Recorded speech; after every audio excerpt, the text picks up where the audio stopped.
Hello and welcome to Fighting Blossoms TV. This is the preview show for the inaugural season of the Montreal Fighting Blossoms in the newly formed Elite Baseball League. I'm your host, Emma Fry. I am joined to my left by play-by-play announcer for the Blossoms Baseball on TSN Radio 690, Landon Shiloh. Next to him is staff writer for MontrealBlossoms.com, Charlie Osborne.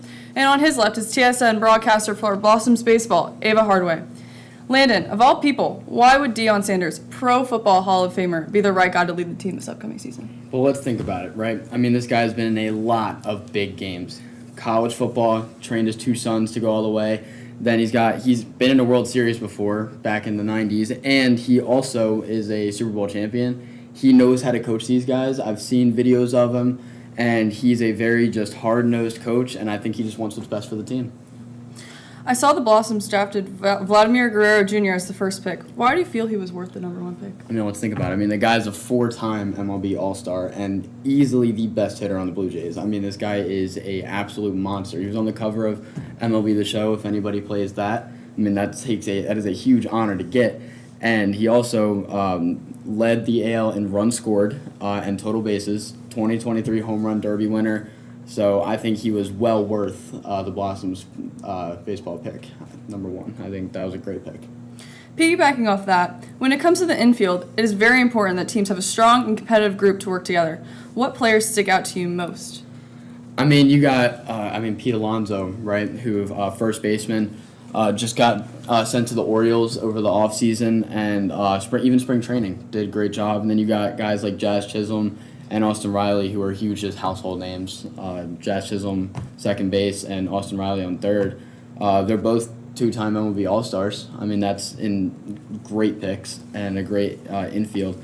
And then you got Bo Bichette on shortstop. Everybody knows who that is. And, I mean, the plays that this kid can make is ridiculous. And then you also have, like, Kyle Schwarber, just a DH. But, my God, the guy can hit the ball. And that's what we need is runs. Yeah. So, yeah. Moving to the mound.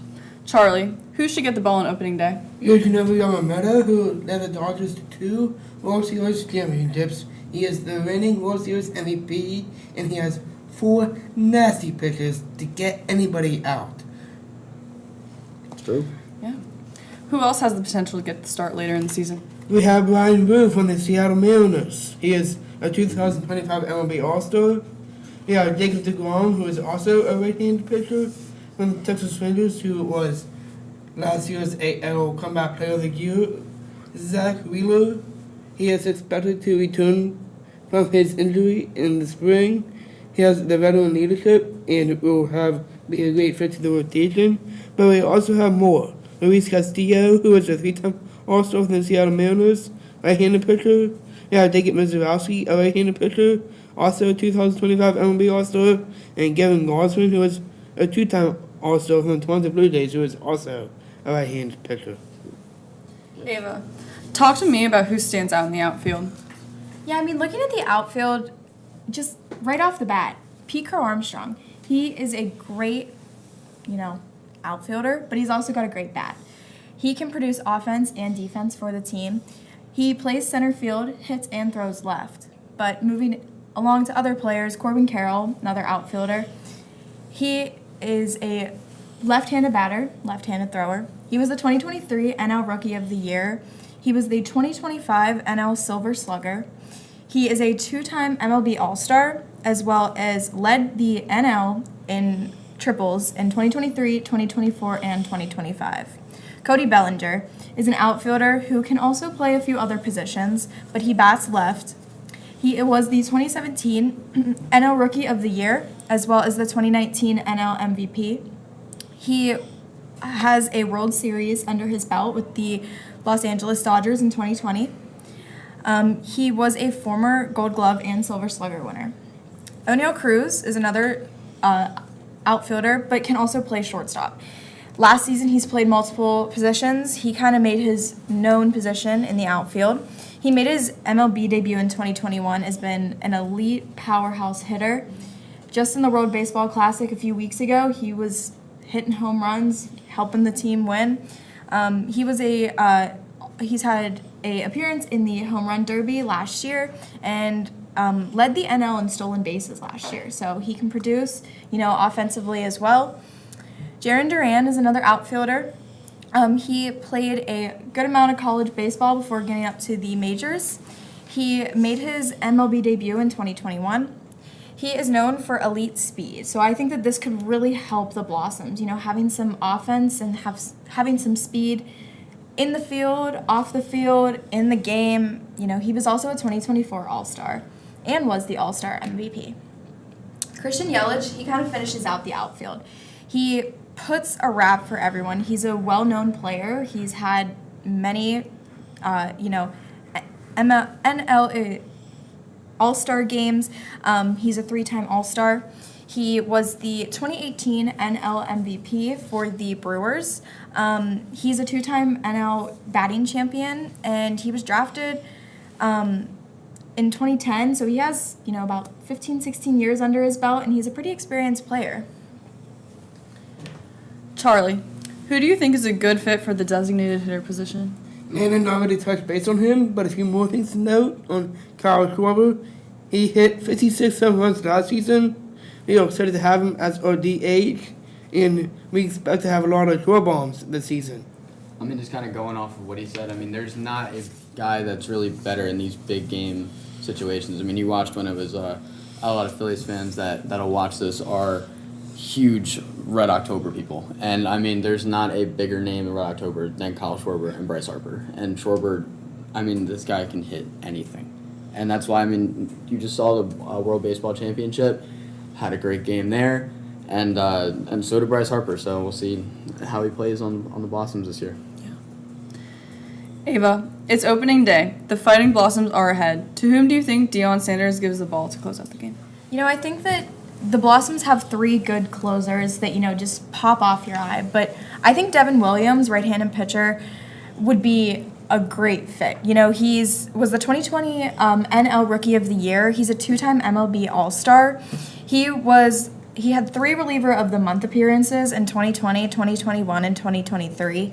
So, in big times, he's there to go save your game.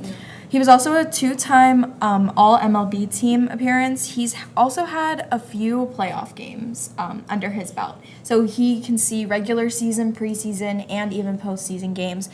If they make it into further play, the Blossoms will have a great closer, as well as 2 others, David Bednar and Griffin Jacks. Bednar, he's a right-handed pitcher. He's a 2-time All-Star. He has also had a few Reliever of the Months. Back in 2022, he was the 2025 June NL Reliever of the Month as well. He led the NL in saves in 2023. He also has had a few playoff appearances as well.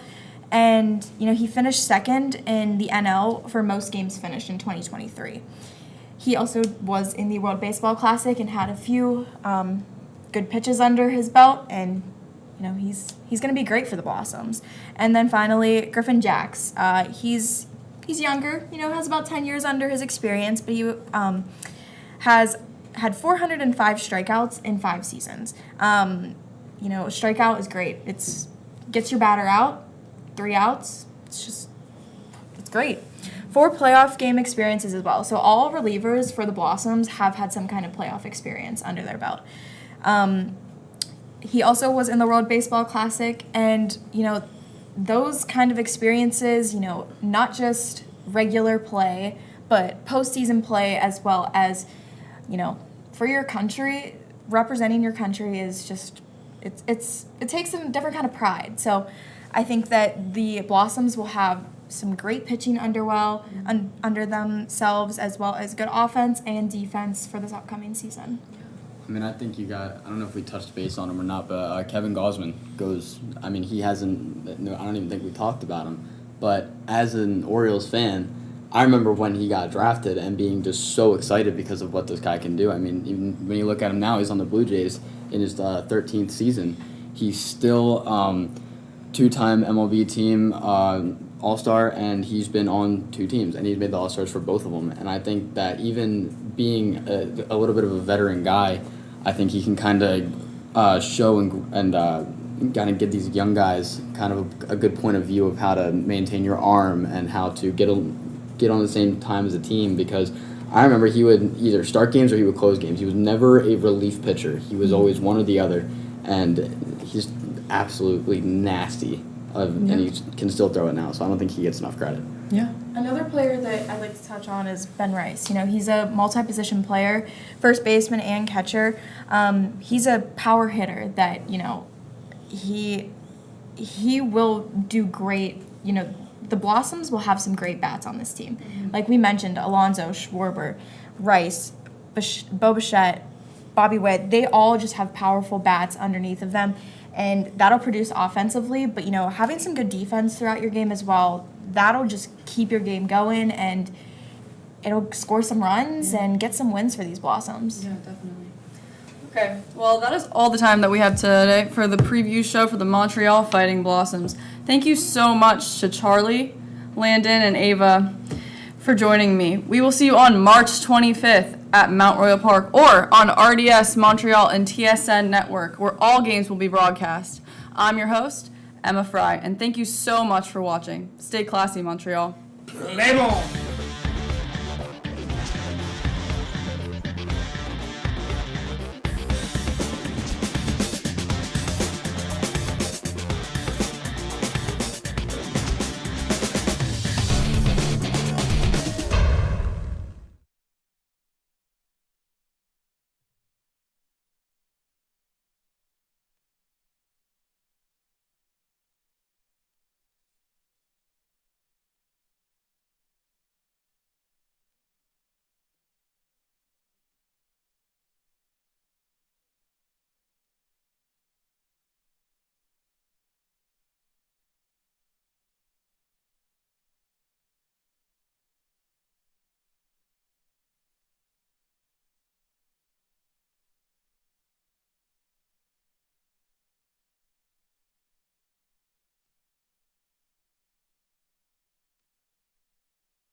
and welcome to Inside Crowns Baseball. This is the preview show for the inaugural season of the Charlotte Crowns. I'm your host, Elena Alexander.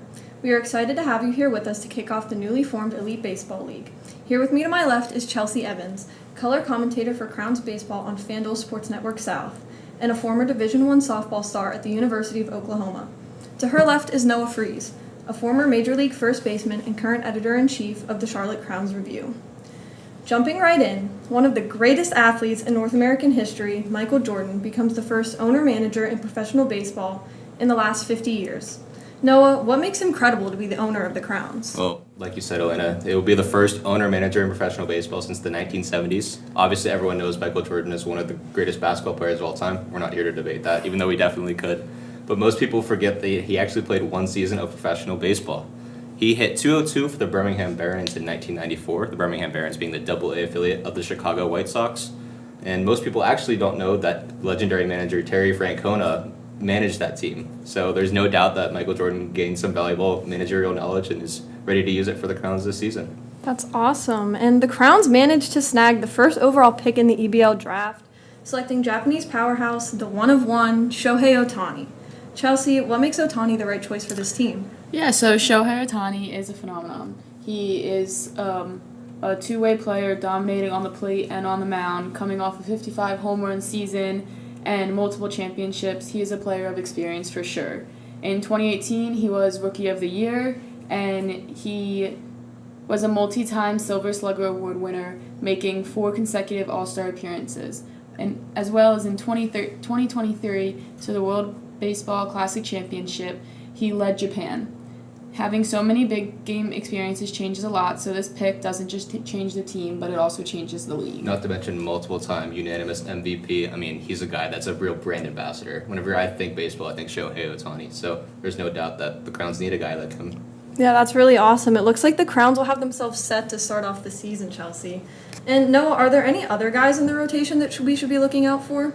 So obviously, Ohtani will be taking the hill on opening day for them, but the rest of the pitching staff is just as dangerous. Imposing lefty Garrett Crochet will be the number 2 starter for the team, with another strong southpaw and Chris Sale to follow. Obviously, dominant left-handed pitchers, some of the biggest names in baseball. So no doubt that there'll be a big impact to come back behind Ohtani in series and things like that.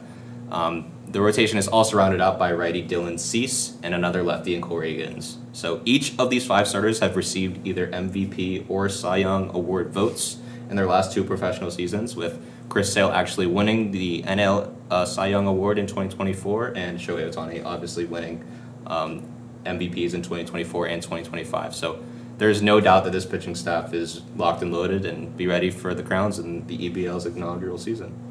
Yeah, I'll be excited to see these guys toe the hill this season. Changing gears, who should we show a little love to? We should show a little love to the position players. Who should the fans keep their eye on? So yeah, behind the plate for the Crowns, we have William Contreras coming off his gold medal win in the World Baseball Classic just a couple of weeks ago, so not very long ago. At first base, we'll have Nick Kurtz, the 2025 American League Rookie of the Year. Big Amish. One of the best nicknames of all time. Sorry, I had to. Amazing nickname. As well as he's considered to be one of the best young athletes in this sport. Then we have Nico Horner, who will be at second base, a 2-time Gold Glove Award winner, and the phenom Ellie De La Cruz joining him at shortstop. And then from there, we got rounding out the infield will be Manny Machado, the 7-time Major League All-Star and fan favorite for everyone. And this will definitely be a fun one in the infield to keep an eye out. That sure does sound like a fun group of guys to keep an eye on. What about the outfield? Any notable names there, Noah? Obviously. Of course. No doubt. This draft was obviously loaded with talent from top to bottom, and the Crowns got some really big names out there in the outfield, the biggest one being Julio Rodriguez. Talk about impact player, that's it. He'll be the anchor of the defense out there in center field. He won the AL Rookie of the Year award in 2022, 3-time MLB All-Star.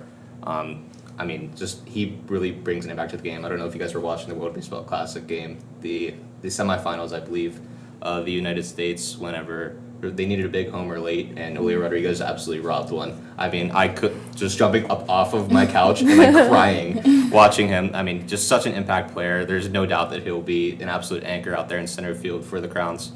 Another American Rookie of the Year award winner is Jackson Churio at 2022. At 22 years old, became the youngest player in MLB history to record multiple 2020 seasons, 20 homers and 20 stolen bases in a single year. Wow. No doubt that he'll bring immediate juice to the lineup out there in left field. And then in right field, you have another power bat in Kyle Tucker. He just an absolute lethal left-handed bat. So it'll be exciting to watch, no doubt. Yeah, that sounds like amazing talent all around. And this team is definitely going to be one to be reckoned with. Chelsea, who are the rest of the guys on the roster? Is there anything going on with them? Yeah, definitely. So the Crowns bench is looking absolutely loaded across the board. There's talent everywhere. We have Bryce Harper, one of the greatest clutch players in baseball history. We have Shea Langeliers, who is also one of the most slept-on players in professional baseball as a backup catcher. And then James Wood, he's one of the most intimidating frames of a baseball player ever. So with those three, we definitely have a bench that will be able to perform for us well. I want to go through and just talk about the impact that Shea Langeliers can have on this team. Catcher is one of the hardest positions in baseball. To have to go back there in 90-degree heat and catch blistering fastballs coming at you, dangerous off speed. He put together such an impressive 2025 professional baseball season.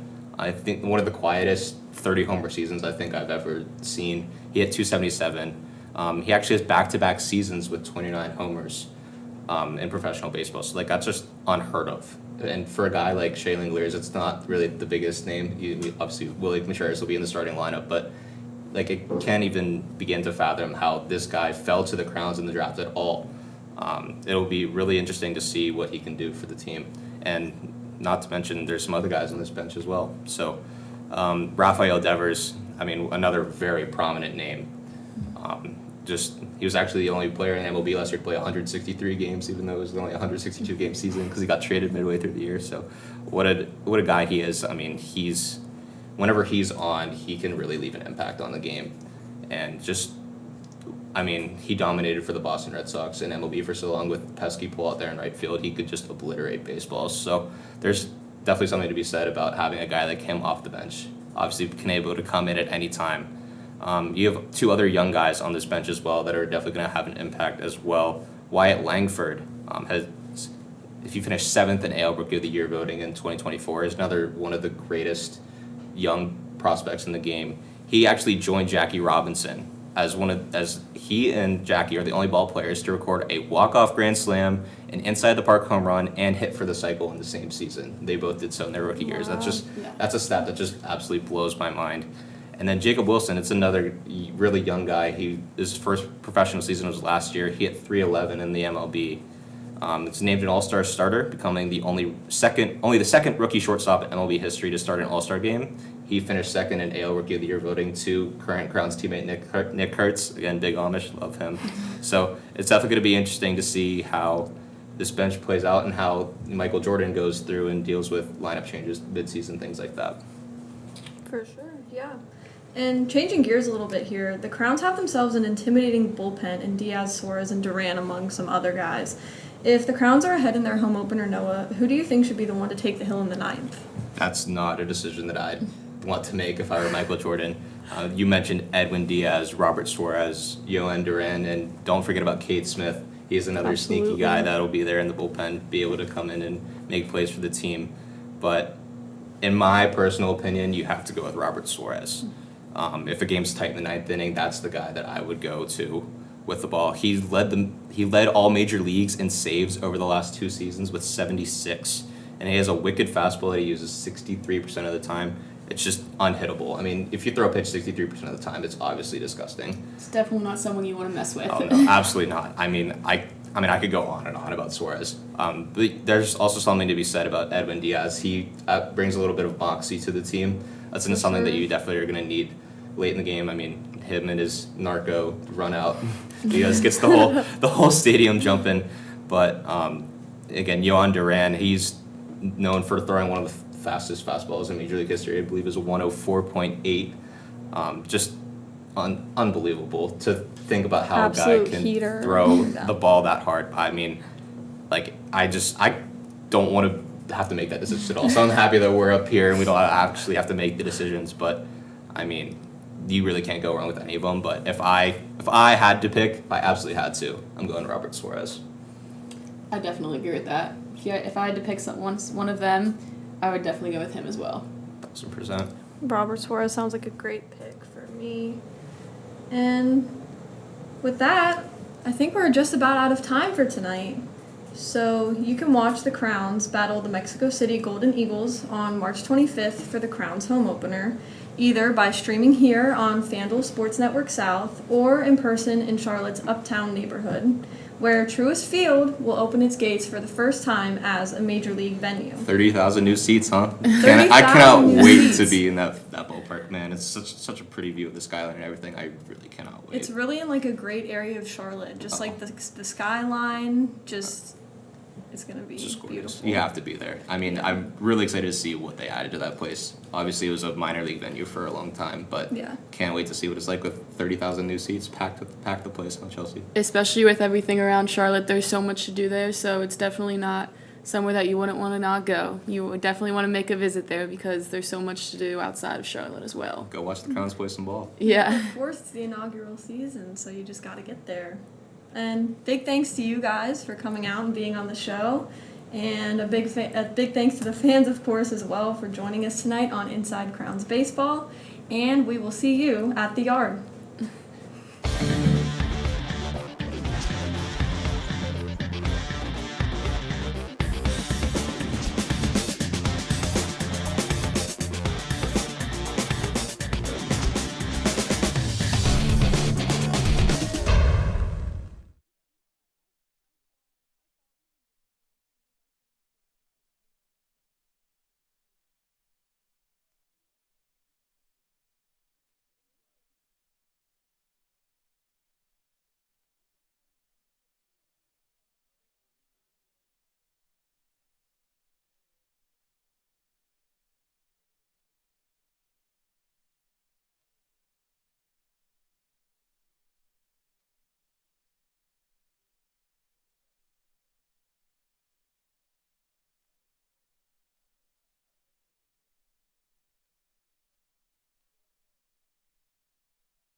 So,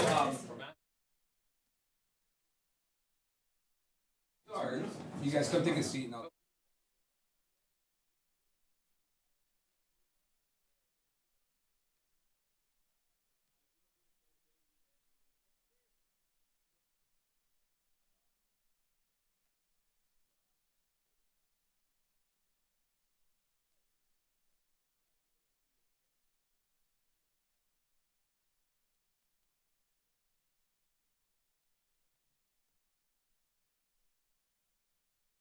Oh, so like just grammar. Oh shit. Okay. I was confused. So, when you start, right, you guys, when we're starting the show, that's the time you can kind of look at the camera and acknowledge that you've been introduced to the audience, right? Now, once you're introduced to the audience, it's Sean who's asking you questions. So when you talk to those answers, talk Look to at Sean. Now, when Sean takes us off the air, he's going to say, we'll see it in the ballpark. You guys at that point can re-acknowledge the audience. What I've been telling all the groups so far is, it's supposed to be fun because it's sports. So don't be uptight about it. Don't be like I have to think of my script.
Remember, again, when we go off, that's when you acknowledge. When we come on, it's when you acknowledge. Otherwise, you guys are looking at Sean, and you're looking at each other.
Hello, everyone, and welcome to The Perch on Golden Eagles TV.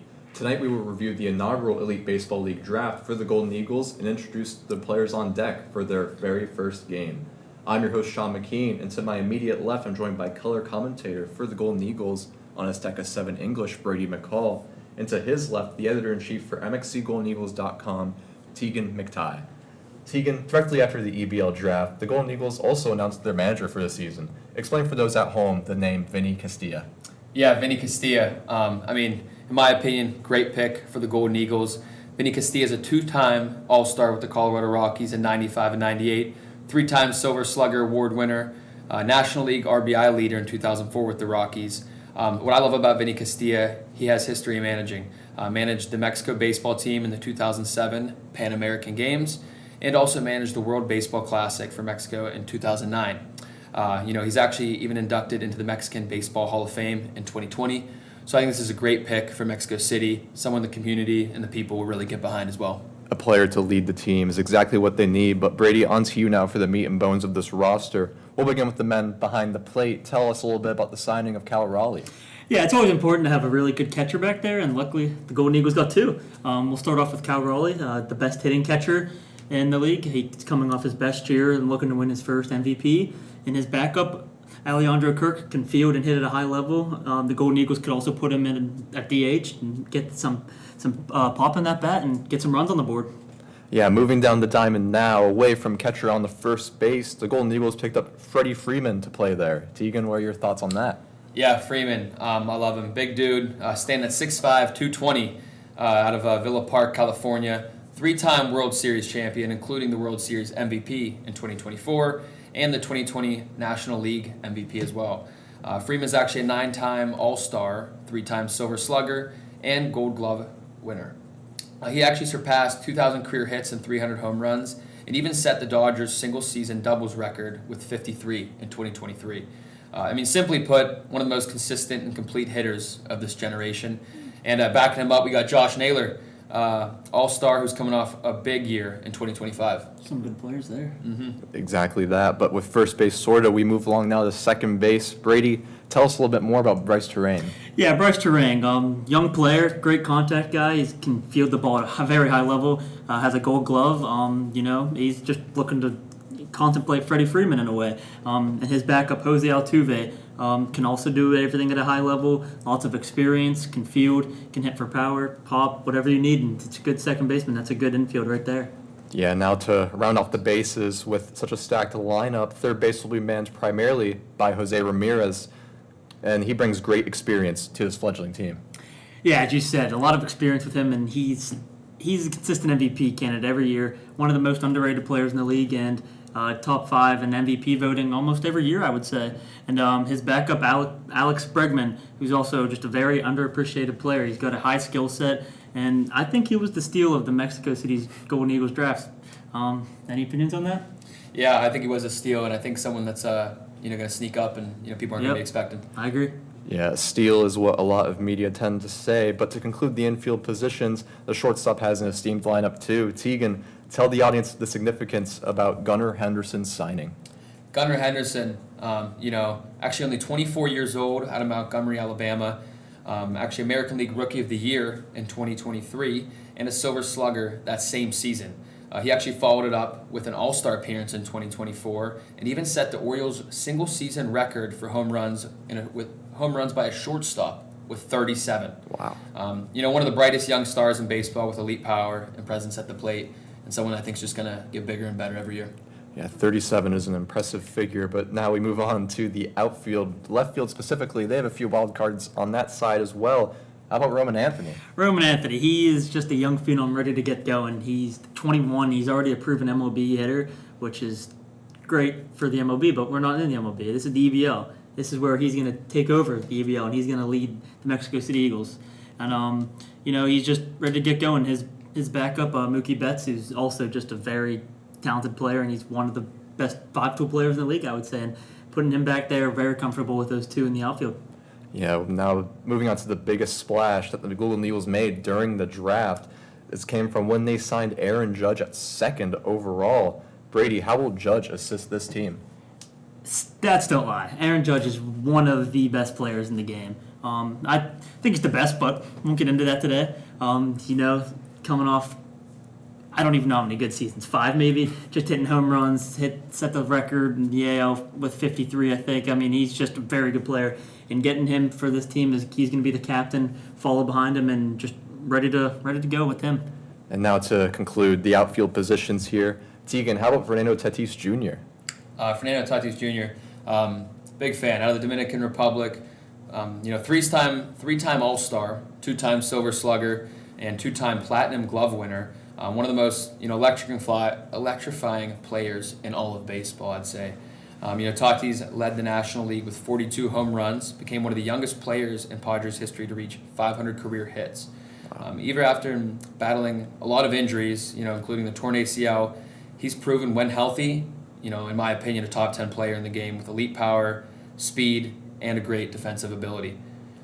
Yeah, injuries are the devil in sports. Hopefully he remains healthy for this Golden Eagles team. Continuing on to the infield positions now, there are 5 on the list for starting pitchers. Brady, who are those 5? Led by Scoot Ball. This is a great group of pitchers that can do a lot. They can pitch fast, they can change speeds, they can control, command, do anything you want. 5 pitchers. I mentioned Scoot Ball, Tyreek Scoot Ball coming off 2 Cy Youngs, going for his 3rd hopefully.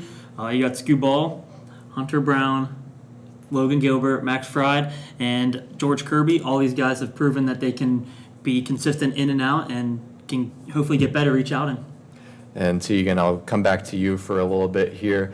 This is a long season. It's a very rigorous season as well. So should anything happen to these main pitchers, tell me a little bit about the relievers and how they could possibly aid the Golden Eagles. Yeah, I love everyone here. All these guys can be starters or relievers, in my opinion. A couple of names to watch coming in are Jesus Luzardo, Framber Valdez, Bubba Chandler. Coming into the 8th inning, I would like Ryan Helsley. In the 9th inning, big name, Aroldis Chapman. One of the best closers in baseball. Throws a crazy fastball, everyone knows that. He actually holds the record for the fastest strikeout, reaching 105 miles per hour. Wow. Yeah, I think this pitching lineup is one of the most intimidating, and I think Aroldis Chapman's going to close out these games and bring home some good wins for the Golden Eagles. Yeah, to have such talented pitchers on backup, it just goes to show how successful the draft was for the Golden Eagles. Yes. But, Tegan, Brady, we talked about how the meat and bones of the roster are those who are playing on the field. But going into the batting order now, the Golden Eagles have already confirmed their batting order for their first game on Wednesday against the Tennessee Troubadours. Tell me your thoughts about the order. I'll start with you, Brady. Leading off, playing right field, Fernando Tatis Jr. As Tegan said, if he can stay healthy, this guy he's incredible. This is a perfect leadoff hitter for the Mexico City Golden Eagles. He can hit for contact or power, and if he gets on base, look out. He's going to steal a base and hopefully cause a wreck on the base pass. Tegan? Yeah, like I said, next we got first base Freddie Freeman. Golden Eagles, perfect scenario is, with Tatis going in, then Freddie coming in next. If Tatis gets a single, steals a base, and Freddie drives him in, be one of the best possibilities out there for the Golden Eagles. As Freddie's a great contact hitter, so Tatis gets on, steals that base, Freddie drives one into the outfield. Could be a good way to start the game. Yep. Back to you. Yeah, batting 3rd in the hole. Center field, Aaron Judge. This was a no-brainer, I would say, for Vinny Castillo. He was the Golden Eagles' top pick, obviously, and he's the captain. He's always going to be a threat no matter what, and can hit, can get home run whenever. But he can also bat, 330. If he needs to get a single, he'll do a single. If he can get a home run, he'll hit a home run. And he's just the game's best hitter, and the stats show, and should be right in the 3 spot. I agree. Cleaning up for the Golden Eagles, playing 3rd, Jose Ramirez. One of the most consistent players, most underrated at 3rd base every year. He's poised to be an MVP type of player for the Golden Eagles, and I think, you'll hear his name a bunch throughout the 2026 season. Batting 5th, and the man behind the plate, as we said, Cal Raleigh. Cal is the best hitting catcher in the game, known for hitting dumps, and his nickname is the Big Dumper, and that is why they call him that. Get a couple men on base, and trouble will be brewing in the 1st inning early and often for the Golden Eagles. Yep, and next up we got left field Roman Anthony. I love him. He's young, 21, young stud. Looks like he's only going to get better in the next couple of years. while being, a team first player and getting, what the team needs before his own. Yep, next in the lineup, designated hitter, batting seventh, Mookie Betts. Great contact player. He can hit for power. One of the hardest players to strike out and can put him in the field whenever if we have to. He's a true five-tool player, and he brings amazing experience along with these others. And he has a lot of accomplishments, and that's just a great person to plug in this first lineup. Agree. And then batting eighth, we got shortstop Gunnar Henderson, another one of the young players. Game has seen, along with his power at bat. As showed in his rookie year campaign. Rarely we'll see the bench as he looks to be, a day-to-day player for the Golden Eagles. Yep, and rounding off the starting nine, batting ninth, playing second base, Bryce Terang. I think your last hitter is just as important as your first, to be quite honest. Bryce is a great contact player and a threat on the base path, so if we can get him on, he just goes right back to the top, and there's truly no rest in this lineup for opposing pitchers. That's exactly right, but now we're running a bit short on time, but we can conclude with one more point here. There's a lot of accolades on this Golden Eagles team. Brady, I just want you to tell me a little bit about all the numbers. Like, let's just get down to how successful this roster is. Just tell us a little bit about it. Yeah, I'm excited to actually tell you about this because they have a lot of accomplishments. The Golden Eagles team, they have overall 17 World Series rings, 77 All-Star appearances, 38 Silver Slugger awards, 2 Cy Young awards, both coming from Skubal, but the others are gonna do damage, and 12 Gold Glove awards. That's a lot of accolades, and Vinny Castilla has a lot in his use, and I think we're all excited for the season opener. Yeah, especially to see on the mound, like you said, Skubal. I think he's going to be great. Like you said, some AL Cy Young. So I think I'm excited for this game. Yeah, 77 All-Star appearances. That is an impressive number, but I think we'll wrap it up right here, right now. So that will do it for us here on The Perch. If this roster excites you as much as it excites us, watch them take on the Tennessee Troubadours on March 25th in Mexico City's historic Estadio Alfredo Harp Pelú. Catch them on Azteca 7, ESPN 2, Fox Sports Deportes for TV coverage, and XCX AM 730 for radio coverage. If you want more of Golden Eagles TV, check us out on YouTube, Spotify, and Apple. From Sean McKean, Brady McCall, and Tegan McTighe, thank you and good night.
and welcome to the 2026 season preview show for the Tennessee Troubadours and their inaugural season in the Elite Baseball League. On Troubadours TV, I'm your host, Bella Bamunde, joined at the far end of the table by color commentator for Troubadours Baseball on FanDuel Sports Network South, Bridget Christo, and to my immediate left, editor-in-chief of GoTroubadours.com, Kira Kasmal. Overall, we're going to cover the Troubadours' complete 25-man roster, but first, I think we should focus on the head of the dugout, announced right before the draft, manager Derek Jeter. Kira, what are your thoughts on this choice? Yeah, I think Jeter is a great choice personally. In his career, he played under three great managers: Buck Showalter, Joe Torre, Joe Girardi. Joe Torre specifically, he won 4 World Series under him, and he won 5 in total. So this is a guy who knows about success at a high level and will be able to coach his guys, to that level of success. He was also the longest tenured captain in Yankees history, so he really, like I said, kind of knows about leadership and pushing people to the next level, as well as he was the CEO of the Miami Marlins from 2017 to 2022, so he has some of that front office experience that I think will really, all of those leadership experiences I think will kind of tie together to make him a good manager. You're absolutely right. He's nicknamed the captain for a reason. He's a perfect fit to lead this team. Yeah, as the first pick ever for the Troubadours, they chose none other than all-world pitcher Paul Skeens. Some say he's the best hurler in the world, so Bridget, what are you thinking?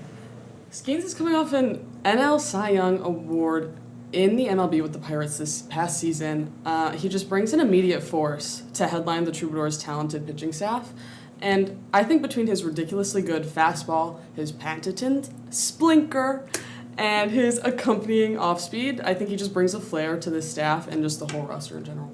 Yeah, not to mention he led the MLB in ERA in 2025 with a 1.96, which is a very impressive ERA. So it's easy to see why he won the Cy Young. Yeah, and with Skeens definitely on the mound to start, who else do you guys think we're going to see in the starting lineup? I know pitchers and catchers usually go hand in hand, so what pair would we want to see? I think if I were the Troubadours, I'd be putting Will Smith opposite Paul Skeens. He won 3 World Series with the Los Angeles Dodgers, and so obviously again a lot of experience, at the highest level.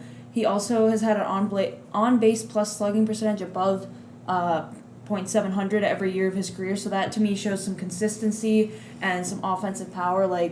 OPS is a very important offensive stat to kind of see the whole picture of a player as a hitter. Yeah, absolutely. I mean, he's driven in runs in clutch situations his entire career, not to mention game-winning home run, Game 7 of the World Series this past year. He'll be primed to do the same thing for the Troubadours, I'm positive. Perfect. And then when it comes to first baseman, Matt Olson is probably the best choice for the Troubadours to have. What do you guys think he'll be able to add to the team as a starter? Yeah, he led the NL in home runs, RBIs, and slugging percentage in 2023.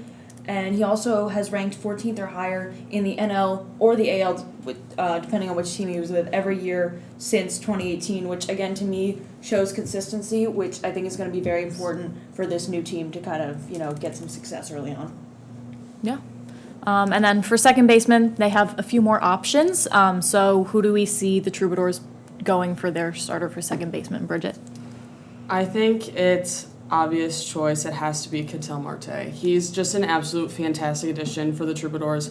He's going to bring that veteran presence to this infield and just be a really key piece at the top of the batting order as well. He's widely regarded as one of the best second basemen in the world, and I think his switch hitting bat will prove to be incredibly pivotal for the Troubadours and their success. Yeah, and I think an achievement that really sticks out to me of his is the 2023 National League Championship Series MVP, because that shows to me that he can perform in big moments and, as you kind of said, a steady presence for this team. And then moving on to third baseman, Michael Garcia just won MVP at the World Baseball Classic. So how are you feeling about him being a possible starter for the team? Yeah, I like Michael Garcia. I think he'd be a good choice. I want to talk about him a little more later on, but to me, as a Troubadour, I think I'd have to give it to Junior Caminero. He had 45 home runs in 2025, which was third in the AL, or in the American League. And he was 6th in the American League in slugging percentage, which I just feel like that kind of offensive power can't be ignored. To me, you have to start Junior Caminero, even though Michael Garcia is a very good third baseman. I agree. He had 110 RBIs in just his second full MLB season, and I like that he's known for his unbelievably long home run celebrations in his international play. I think he's going to be primed to be a fun and just key piece to the Troubadours this season. Yeah, kind of a spark plug, if you will. Yeah. And then with shortstop up next, who is going to be the owner of the infield? Bridget, if you want to start us off. I'm going with Francisco Lindor, Mr. Smile. You know, he's a veteran shortstop, and he's just earned respect and love from everyone around him. He's one of the most beloved players in the baseball world, and not only is he beloved, but he is a phenomenal hitter and fielder that will bring some character to this Troubadours lineup. That being said, he did undergo a cleanup procedure on his elbow early in the offseason, but he's expected to fully recover by opening day. He'd be my choice for the starting role if he's healthy. Yeah, I'm going to have to disagree with you on that one. I think they should give it to Geraldo Perdomo. He was the NL Silver Slugger winner in 2025. And a stat of his that sticks out to me is he was third in the National League in on-base percentage in 2025 and fifth in batting percentage in the NL in 2025. Because I feel like you need guys, the Troubadours need guys who can consistently get on base, so then you can have your big hitters like Caminero and Juan Soto to drive them home. And then moving into the outfield, they have a couple of options to pick from when it comes to left fielders. So who do you have as your pick for their starters, Karen? Yeah, I would have to go with Yordan Alvarez. He won the World Series with the Houston Astros in 2022. And he was also the 2021 American League Championship Series MVP in 2021. Yeah. So again, has championship experience, and to me shows that he could step up in big moments, which again I think you really need in a new team that's kind of getting their legs under them.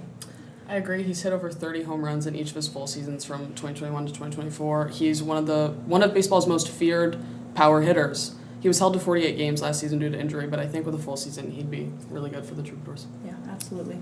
For the captain of the outfield, Bridget, who are you thinking as a possible starting center fielder? I think Acuna Jr. is a clear option for this team to start in center field. When he's healthy, he is the poster boy for being a five-tool player in baseball. He brings the contact, .289 career batting average. He brings power, 37 home run average on a per 162 game basis. Speed, first 40 home run out of 70 steal season ever in 2023. And just defense, he's a career 98.5% fielding rate for accuracy and countless putouts from center/right field for just his strength. I think, Brett Rooker, he's a great player, but has he ever played a game of center field in his career? Yeah, I do have to admit that I will go with Brent Rooker. He was ranked 4th in the American League at home runs in 2024, ranked 3rd in RBIs. So to me, that's some good hitting power. He's also only had 6 errors in his 6 seasons in the MLB. So that to me again says a good, solid defensive presence. And I have Acuna Jr. in the lineup, but I would have him, as the DH instead. We'll talk about that a little bit later. But. And right off the bat, no pun intended, when it comes to right fielders, we can't ignore Juan Soto as a great contender for that starting position. Yeah, in my mind, Juan Soto is the answer. There's no question as to who should be this starter. He won a World Series with the Washington Nationals in 2019, 5-time NL Silver Slugger, and I think just his strong leadership presence on the field should absolutely make him their starting right fielder. I agree. He led the MLB in walks 4 times in his career, while also leading the league in stolen bases and on-base percentage in 2025 with the Mets of the MLB. Walk is already free base, and then he's stealing more. So I think he's going to be a huge power bat at the top of the lineup, and it'll get fans in the seats. Yeah, and rounding out the lineup as designated hitter, who do you think will be slugging it in place of Skeens? I have Brett Rooker. If I was the Troubadours, I would put him there. I think he's the best option of the non-starting players to fill the DH role. He spent the majority of the last 3 seasons with being the Athletics' everyday DH, and he would be seeing a very similar role here in Tennessee, I think. Although the Troubadours likely won't be using him in the outfield, I think he's going to be great as a DH. Yeah, I mean, you already kind of talked about how prolific of a hitter Acuna Jr. is, so I think it makes sense to put him at the DH and let him focus all of his energy on just being that heavy bat that the Troubadours are going to need.